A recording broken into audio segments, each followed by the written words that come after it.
অনেক দিন পর আবার বাড়িতে গেলাম। আর বাড়িতে পরে সকালবেলা যখন বাজারে গেলাম, বাজারে যেয়ে অবশ্যই চা খেতে হলো। কেননা আপনি বাড়িতে যতবার চা খান না কেন, বাজারে গেলে সবার সাথে চা খেতে হবে। তারপর সকালে বাসায় এসে দেখলাম যে আম্মা খিচুড়ি রান্না করছে, আর ওই সময় বৃষ্টি পড়া শুরু হলো। তো বৃষ্টিকে সাথে নিয়েই খিচুড়ি খেলাম।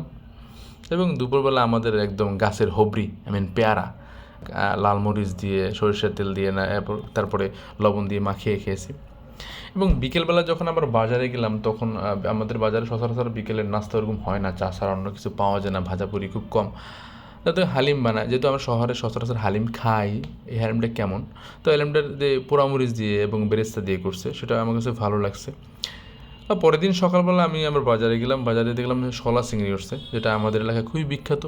সাইজে ছোটো ছিল, দু একটা বড় ছিল, তো দামেও একটু কম ছিল না, তুলনামূলক গ্রাম অনুযায়ী বেশিই ছিল। তো যিনি নিয়ে আসছেন 1 কেজির পরিমাণ নিয়ে আসছেন, সেটা পুরোটা নিয়ে আমি বাড়ির উদ্দেশ্যে রওনা দিলাম, যেটা আমাদের নদীর একদম তাজা চিংড়ি মাছ। আর বাড়িতে গেলে মা অনেক পুরনো খাবারগুলো খাওয়ার জন্য ট্রাই করে। সেটা হলো এই যে চীনা হাঁস, দেশি মুরগি। দেশি মুরগি সবসময় গেলেই খাই, কিন্তু চীনা হাঁসটা সবসময় খেলে খাওয়া হয় না। চীনা হাঁস, তারপরে এই যে খই, এই খই খাইছি মনে হয় আজকে থেকে প্রায় 7-8 বছর আগে।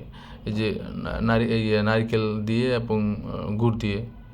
তারপরে বিকেলবেলা বাজারে গেছিলাম, বাজারে আমাদের বাজারে সকালবেলা এবং সন্ধ্যাবেলা মাছ ওঠে, সেটা নদীর মাছ।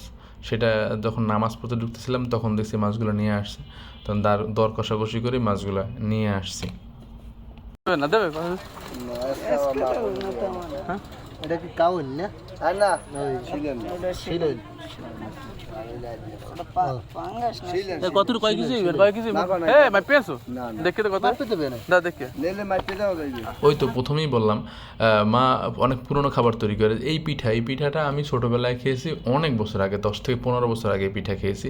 তারপরে এই পিঠা খাওয়া হয় না, তালের পিঠা। এটা সিদ্ধ করে ভাপে দিয়ে বানানো হয়। তো আমাদের গ্রামের একদম বিকেলবেলার একটা দৃশ্য।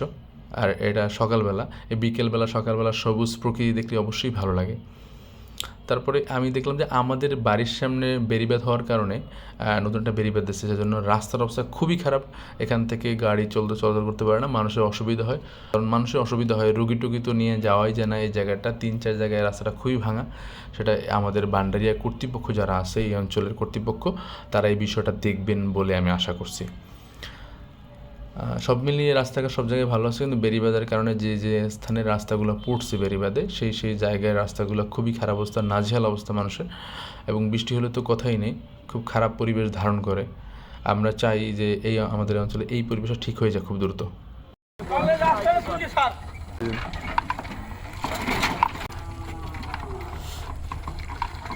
সমান হয়েছে।